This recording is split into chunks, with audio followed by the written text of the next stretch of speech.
Bismillahirrahmanirrahim. Elhamdülillah Rabbil alemin. Əziz izləyicilər, hər birinizi salamlayıram. Gününüz xeyirli olsun inşallah. Mübarək Ramazan ayındayıq. Allah ibadət və dualarınızı qəbul etsin inşallah.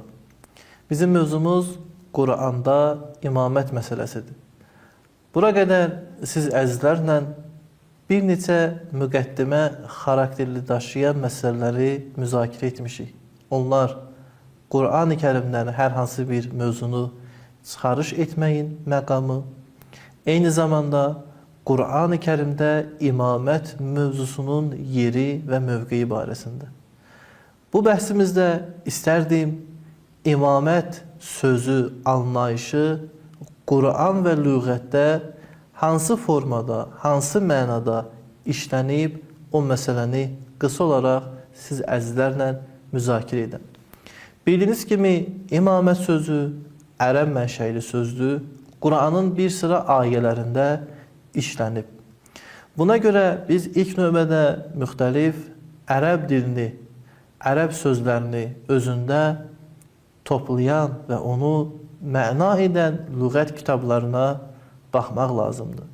Heç şübhəsiz bu lüğət kitabları mötəbər olmalı və eyni zamanda elm əhlinin, təhqiq əhlinin istifadə etdiyi kitablar olmalıdır. Yəni müasir kitablar olmamalıdır. Mən çalışacağım burada mötəbər kitablara istinadən bu məsələni imamət, imam sözünün mənasını qısa olaraq bölüşüm.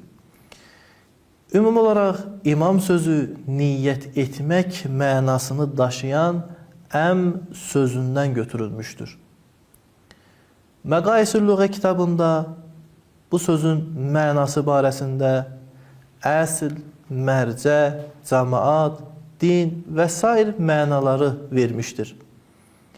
Ümumən, əm sözündən yaranan imam, qəsd etmək, ona tərəf getmək mənasındadır.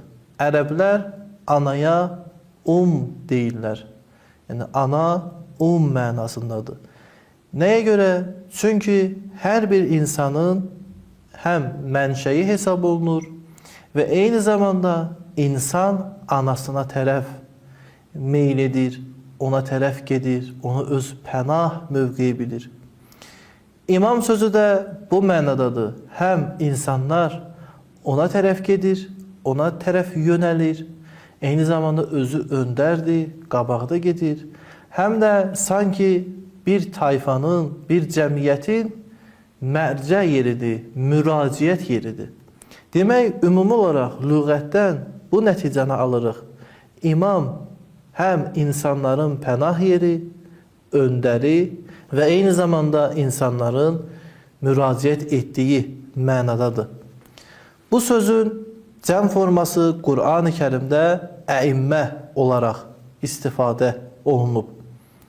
Müxtəlif lüğət kitablarının baxaraq bu məsələni daha geniş formada əziz izləyicilər müraciət edə bilər. Mən istərdim Qur'an-ı Kərimdə bu məsələ, yəni imam və yaxud əimmə sözü hansı mənalarda işlənib bir ona nəzər salaq. Ümumilikdə bu söz 12 dəfə Qur'an-ı Kərimdə keçib. Təbii olaraq bu mənalar müxtəlif, yəni imam və yaxud əimmə müxtəlif mənalar daşıyır. Söz kökü etibarı ilə eyni mənanı versə də, amma ayəyə görə müxtəlif mənalar daşıyır. Məsələn, bir ayədə Yasin surəsində Allah Teala buyurur ki, "Kullu şeyin ahsaynahu fi imamin mubin." Hər bir şeyi aşkar imamda sayıb hesabladıq. İmamin mubin burada lövh-i məhfuz nəzərdə tutulur. Yəni, hər bir şey yenə ora qayıdır, mənbədir, mərcədir. Başqa bir ayədə isə imam yol mənasını verir. Və innəhuma lə bi imamin mubin. Həzrəti Lut və Şüyeyb barəsindədir. Deyir ki, onlar açıq-aşkar yol üzərində idilər. Və yaxud bu imam sözü Tövrata işarə olunaraq işlənib və min qablihi kitab-ı Musa imamen və rəhmətən. Bundan qabaq Musanın kitabı onlara rəhbər və rəhmət idi.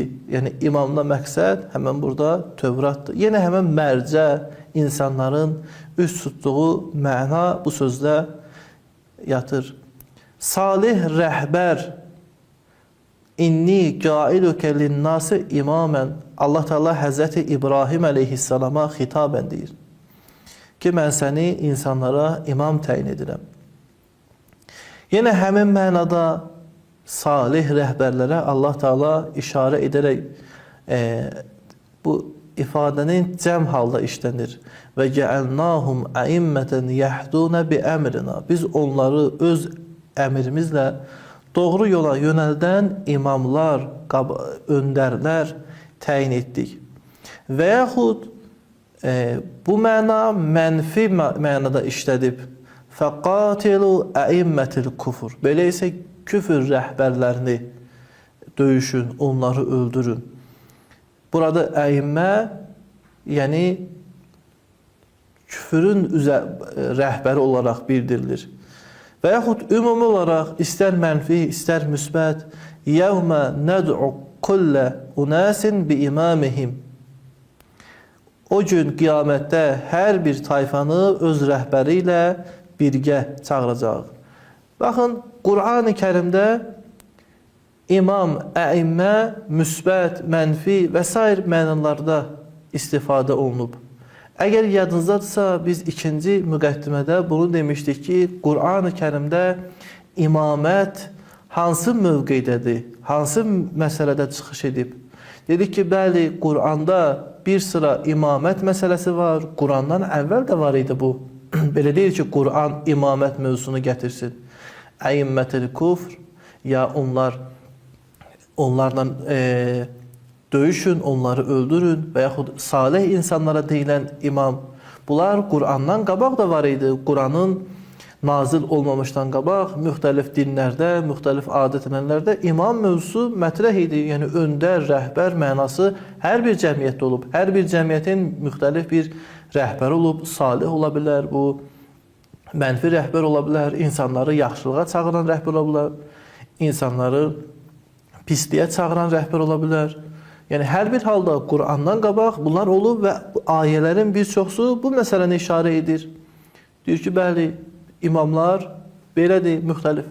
Amma eyni zamanda Qur'an-ı Kərim imamət məqamı barəsində bir sıra məsələləri deyir ki, bu əvvəllər hər hansı bir kitabda, hər hansı bir tarixdə, hər hansı bir adətdə deyilməmişdir. Bunlar hansıdır? Qısa olaraq deyim, inşallah növbəti bəhslərdə bunları geniş formada danışacaq.